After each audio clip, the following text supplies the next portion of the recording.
We are back. BYP responds videos. So I wish I would have seen an orb like this with Chris Bledsoe at the Contact in the Desert. Ross Coldhart News Nation has a simply breathtaking video of an actual orb, but it's in Greenland of all places. Really odd place for orbs to be, I would propose. But let's take a look at this. Now, I do want to, let's take a look at this and then I'll clarify something about me not seeing orbs at Contact in the Desert. Let's take a look here. Oh, hold up. Wow. Hold da kæft. Hold da op.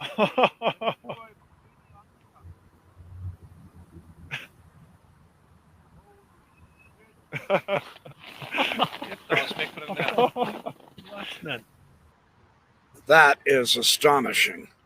That is by far one of the biggest orbs I've ever seen. It's also one of the brightest, and then it fades away. Now, what interests me here is the orb is in Greenland, and it's very interesting because Cold Heart and this, hopefully they'll let me do this video clip. I don't know. It is News Nation.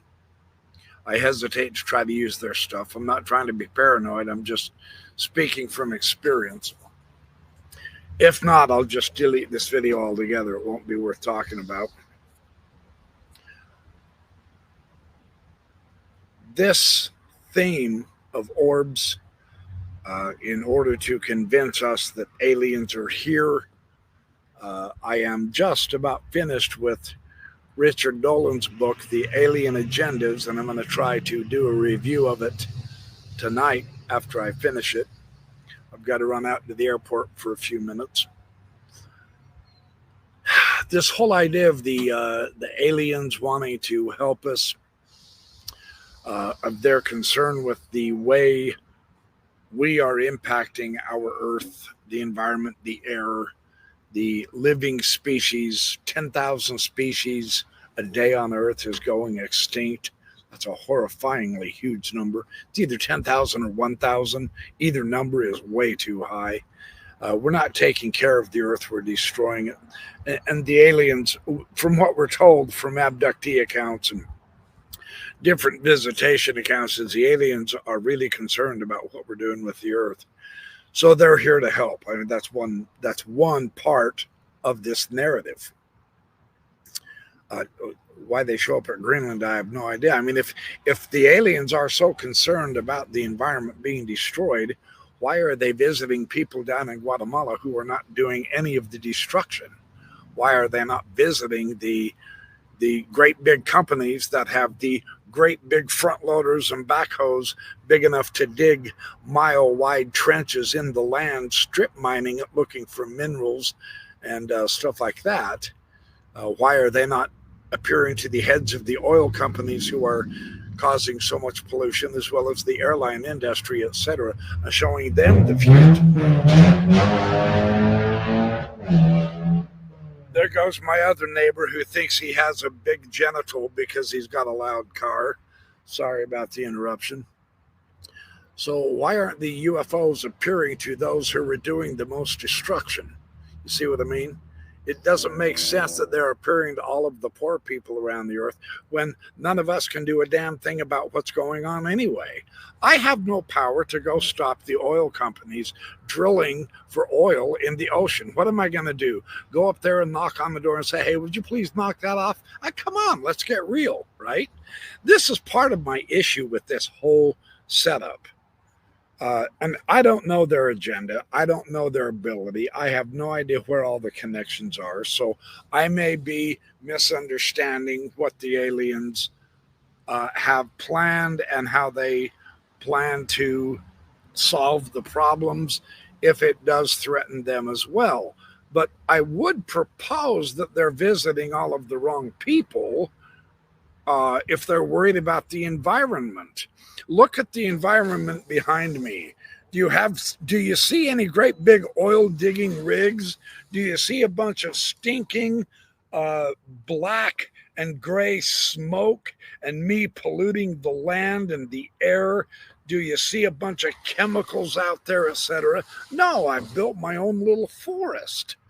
You know, I'm not the problem with the environmental issue. That's what bothers me about this whole setup. I don't have the answer. I've got the questions. So this is pretty good video. The fact that there are orbs. Now, don't give me the noise that, yeah, that's Starlink. No, that is not Starlink. Come on. You asked me to keep it real. Well, I'm asking you to keep it real too. Don't tell me that was some kind of a planetary conjunction between Jupiter and Mars. Don't give me that noise. That was an impressive. Don't tell me there's no such thing as orbs. There is your video right there. You said show us the evidence. Well, by God, there you go. That's as good as I've ever seen, bar none. So, you know, what do we do with this? What is the meaning of this is the question. Does this all of a sudden prove that aliens are out here abducting humans? No, it really doesn't. Did I see an alien creature there? No, I actually didn't. So at once we see the value of videos like this, and on the other hand, we see the limited utility of videos like this. There's only so much they can show us and tell us. And so is this proof? No, it's truly not. In conjunction with the writings of very good authors like Richard Dolan and others who have been producing books, we get a more rounded out understanding and view that helps us recognize the reality of aliens, even though we still don't know what the heck they want. I've had some people express disappointment in me for not getting videos at Contact in the Desert. Yeah, I get that. I'm somewhat disappointed myself. I know there are people with Chris Bledsoe in that gathering that saw orbs. I just didn't happen to be one of them. I know there are several others who did not see orbs too. Just because I did not see orbs does not mean orbs were not present and seen by others. Not everyone in that 1,800 to 1,000 people group saw the same thing. I'm more than sure of it. Not all of us were always looking in the same direction. So this helps appreciate a little bit better, at least I would hope, this concept of what is proof, what is evidence, how valid is it? Had I seen an orb, would you all of a sudden have begun believing in UFOs? You'd be a fool if you did that based on my testimony on a video I showed. It's why I keep going back to the idea that we have to figure this out for ourselves. We can't have an authority figure telling us they're real. We have to learn that for ourselves. And that is a process. And I'm perfectly happy to be going through the process. I'm going to keep it realistic as I can and show you the process and say, well, is this happening fast enough? Probably not. But I'm not going to cry about it. I'm going to keep pursuing it. There are multiple records of people who say that they began to meditate, and it took them a few months during this process of learning how to meditate, lower the brain waves during their meditation, and then they had an experience. You don't just walk outside and say, hey, yo, alien brother, come on down, let's jive. Yeah, come on, stop the stupid naivete already. That's not how it works. You think because you want proof, the alien's going to immediately submit to your desire and come down and say, okay, here I am, now I'm real. Who's more naive, me or someone that thinks that way? I think it's fascinating dealing with the public and seeing some of the reactions and interactions. Now, tomorrow's Sunday Live is going to be very, very interesting, because I'm going to share something else that occurred to me at Contact in the Desert. And I'm willing to bet there are going to be some skeptics. And I'll just leave that little teaser to you there. I very well may have met an alien hybrid at Contact in the Desert at Indian Wells, California. And I'll be talking about that tomorrow night on my Sunday Night Live. It's a fascinating thing. I'm one of those that sometimes has to sit back and absorb my experiences, or I read a book and I can't quite talk about it for a few days. Other books I can instantly talk about. There are some books that I have to look at and think about for a while to digest. Yeah. So a lot of things are coming up that are exquisitely fascinating in this whole conundrum that we call the phenomenon. It's not just a singular thing. It's not just that one experience and one experience only is going to happen to everyone across the world in order for it to be authentic. I wish it was that simple. I really do. But I will say this. The more I read, the more difficult, maybe, I don't know if that's quite the right word, the more difficult, the more, well, in some respects, the more ridiculous. And on the other hand, in some respects, the more I study and read, the more solidity there appears to be to this phenomenon. But solidity in the way that it opens up in ways that I couldn't possibly have foreseen. It gives me ideas of potential happenings that it's just so much different than our everyday ordinary lives. I really do. The more I learn, the more I'm recognizing that I get why the government is so secret. I really do. I have horrible news for you, my audience. And, go ahead, shoot the messenger. It's okay. It's all good. I can tolerate it. But I have horrible news for you. And I need you to listen. You won't like this. In fact, I'll probably lose some subscribers. It's all good. Doesn't matter. It's not about how many subscribers I can get anyway. It's about what's real. But we aren't ready for full disclosure, catastrophic or otherwise. And I really do think, in fact, I'm pretty sure that it is coming about. Unfortunately, it's coming about the only realistic possible way it can. And this is from the alien perspective. If we can claim we know that, I don't even know if we know that. But it's got to be slow.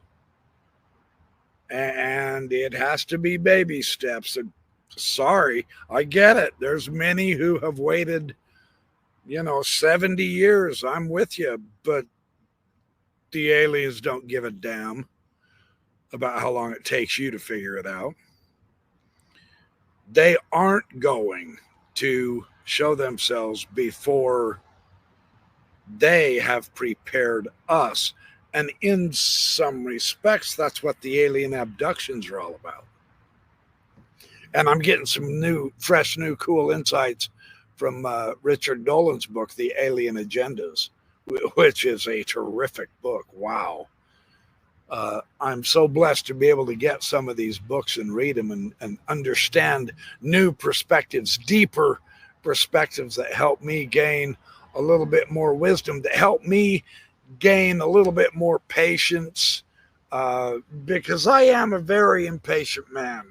I will admit that. I am a very impatient man, and that sets me back And so, it's a practicing thing. You lose your patience, you yell at people, you lose your cool, you get exasperated, you excommunicate people and anathemize other people and all that. And then within 6 months, you're going right back to it and saying, well, maybe they had something right after all. Maybe I was the hothead, short tempered, ignorant one after all. I'm discovering that about this whole thing. And it's not easy. It's quite interesting. In fact, I think I'm going to start keeping the journal on this, because this is one of the greatest journeys I've ever had in my life. This is one of the greatest intellectual challenges I've ever had in my life. And it doesn't even stop at that. This is one of the greatest spiritual challenges I've ever had in my whole life. And it doesn't stop at that. This is really genuinely also one of the truly astonishing psychological challenges that I've ever had in my whole life. And all of that, coalescing together in one, well, it can be pretty dadgum overwhelming. I mean, to the point to where it just knocks you out. There's been more than once where I've said, you know what, I've had it. I've had enough. I'm going to walk away from this subject. And I haven't even been podcasting on it for 8 months yet. And there have been a couple times where I've thought, well, I'm going to walk away from this. I can't handle this. Nope, too much. So I get it. It's tough. Not very easy. So I'm trying to help make it easy, but just understand it's a life changer. Really is, genuinely. And Contact in the Desert for me was a life changer, but not in the way that I expected, and not in the way you probably expected either. But that doesn't matter either, because it's the unexpected journey, as Lauren Isley wrote about, actually.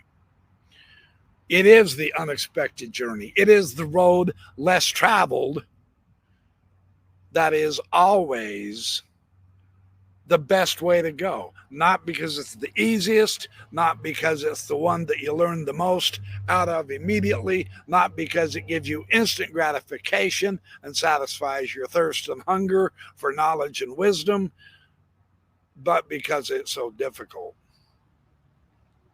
And it's in that struggle that you find growth. Look, I didn't invent it this way, Don't yell at me. I didn't invent it this way, but that's what I'm starting to see. It's in my struggle of trying to keep it real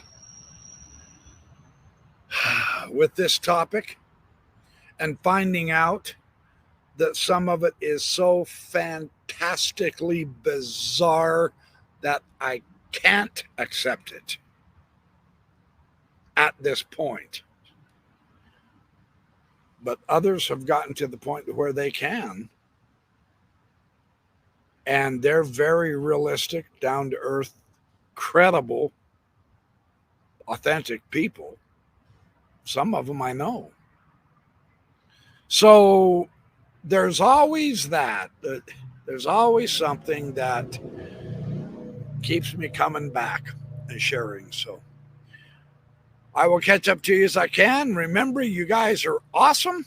I will keep making more videos as I have the time. Appreciate all of you. I will catch up to you just as soon as I can.